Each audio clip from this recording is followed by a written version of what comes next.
Mulai menekan, masa demo di Balai Kota Bogor minta Rizik dibebaskan dan ricuh. Ditulis oleh Sardi di siwar.com. Menjelang penentuan nasib Rizik, masa pendukung Rizik kembali berbuat ulah dengan cara seperti yang sudah-sudah, yaitu demo, melakukan tekanan, dan menuntut agar Rizik dibebaskan. Demo menuntut pembebasan Rizik dilakukan oleh kelompok yang menamakan dirinya Forum Masyarakat Peduli Keadilan, berlangsung di Balai Kota Bogor dan sempat berlangsung ricuh. Masa awalnya melakukan aksi di Pengadilan Negeri Kota Bogor, kemudian mereka bergerak menuju ke Balai Kota Bogor. Sebenarnya mereka tidak memiliki agenda untuk berdemo di Balai Kota, sehingga penjaga di sana pun terlihat longgar. Dengan demikian, tanpa penjagaan ketat, massa bisa masuk ke halaman Balai Kota dengan mudah. Seperti biasa, kelompok model begini selalu ngotot dan tidak bisa diatur. Kelakuan mirip orang tidak sekolah. Selanjutnya, mungkin pembaca sudah tahu apa yang mereka lakukan. Mereka memaksa masuk ke Plaza Balai Kota karena ingin menemui Wali Kota Bogor Bima Arya.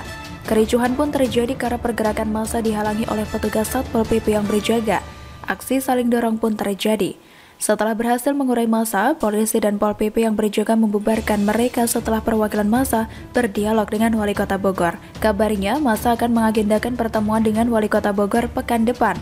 Menurut saya, mereka ingin menemui Bima Arya karena mungkin kesal soal dirinya yang menjadi saksi dalam kasus tes swab Rumah Sakit Umi yang melibatkan Rizik. Bima Arya sempat mengatakan kalau Rizik berbohong mengenai kondisi kesehatannya, yang kemudian dibalas balik oleh Rizik yang mengatakan Bima Arya yang berbohong. Saling menuding. Siapa yang benar tidak penting. Bagi pendukung Rizik, Bima Arya pasti salah dan Rizik selalu benar dengan segala keluar-keluarnya. Gerombolan ini pun tidak perlu dilawan. Otak mereka sulit diajak berpikir logis. Apapun ceritanya, Rizik tidak salah. Meski salah, itu adalah politisasi. Ditangkap, artinya kriminalisasi ulama, rezim jahat dan otoriter. Biasanya ada narasi peran neo-PKI di balik ini. Mereka ini tak bisa dikalahkan bahkan diberi bukti dan fakta mutlak sekalipun. Tapi kalau dijejali narasi bodoh. Jadi tidak heran kalau masa pendukung Rizik agak kesal dan mulai memusuhi Bima Arya. Mungkin kebetulan melewati Balai Kota atau memang ada rencana lanjutan. Sekalipun adu arogan mumpung banyak massa, mereka menekan dan menuntut agar Rizik dibebaskan. Begitulah mereka. Kelakuan munafik, berpenampilan agamis, bela ulama, merasa bagian dari kelompok paling suci, tapi tak paham hukum. Maunya melangkahi hukum, tapi lebih tepatnya mereka kayak tidak paham agama. Makanya ugal-ugalan sembarangan tak tahu aturan. Mereka harus dilawan dan ditindak tegas. Mereka itu biasanya pengecut. Kebetulan lagi berkerumun dan ramai, berani karena ramai, takut karena sendirian. Takut kena hajar sampai bonyok kalau sendirian. Pemerintah harus paham dan sadar meskipun ormas gerombolan sudah bubar, meski Rizik sudah ditahan dan berurai air mata saat membela diri, tapi kebiasaan bikin rosoh ini tidak akan pernah hilang. Orang bilang, berlian tetap berlian, sampah tetaplah sampah. Kelakuan mereka seolah sudah mendarah daging dan tidak bisa diperbaiki lagi. Saat berkumpul dan banyak massa, keberanian mereka seakan tidak tertandingi oleh siapapun. Keangkuhan mereka tidak tertandingi oleh siapapun. Berani karena rame, saat rame otak mereka seolah tidak berfungsi dengan baik. Keluarlah ucapan sampah, caci maki, kelakuan tidak beradab, intinya tidak patut dicontoh lah ya. Tapi saat sendirian dan kena masalah atau salah satu dari mereka diciduk, biasanya akan berubah total jadi jenak banget atau panik mencari materai. Coba cari siapa korlatnya, panggil dan minta klarifikasi. Tanya kenapa bisa arogan dan terjadi kericuhan memaksa masuk ke Balai Kota. Biasanya langsung jadi Hello Kitty dan ngeles tak jelas. Mereka mau bertemu Bima Arya pekan depan. Ada baiknya tak usah ditemui, tak ada gunanya karena menghabiskan waktu doang. Tuntutan mereka sudah jelas, ingin Rizik dibebaskan. Tuntutan mereka tak ada kompromi, tak bisa ditawar. Lagi pula, urusan hukum Rizik tidak ada kaitannya dengan Wali Kota. Bagaimana menurut Anda?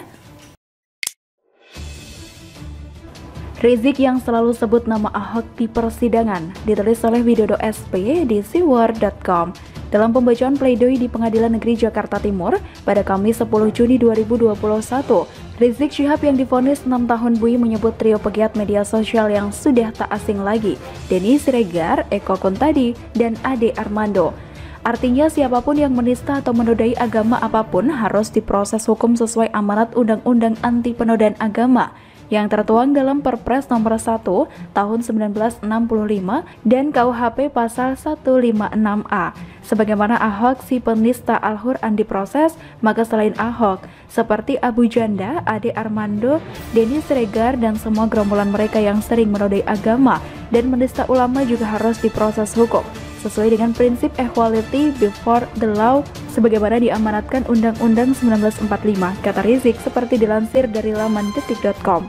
Munculnya nama Ahok pertama kali yang dipakai Rizik sebagai dasar pembelaan kepada para pengadil rasanya juga tak mengejutkan. Karena bagi Rizik seolah-olah berlaku apapun kasusnya, kapanpun dirinya diadili, nama Ahok wajib disebut. Alasan utama mungkin ya Rizik yang tahu, entahkah untuk mempengaruhi psikologis jaksa dan hakim, ataukah untuk senantiasa memelihara ketidaksukaan terhadap Ahok yang notabene sudah tuntaskan hukumnya, yang bagi saya sampai kapanpun terasa sangat tidak adil. Silahkan tanyakan pada Rizik saja. Rizik nggak takut karma Ahok. Karma Ahok belakangan kian center terdengar, bahkan mungkin semakin mengkhawatirkan bagi orang-orang yang dahulu terkait erat dengan putusan akhir pengadilan yang mengirim PTP ke Makobrimob.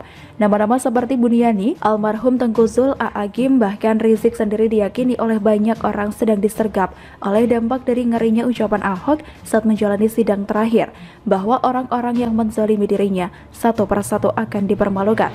Doa jelek Rizik buat pendukung Ahok saat Pilkada DKI Jakarta 2017 juga diyakini sedang memantul kembali.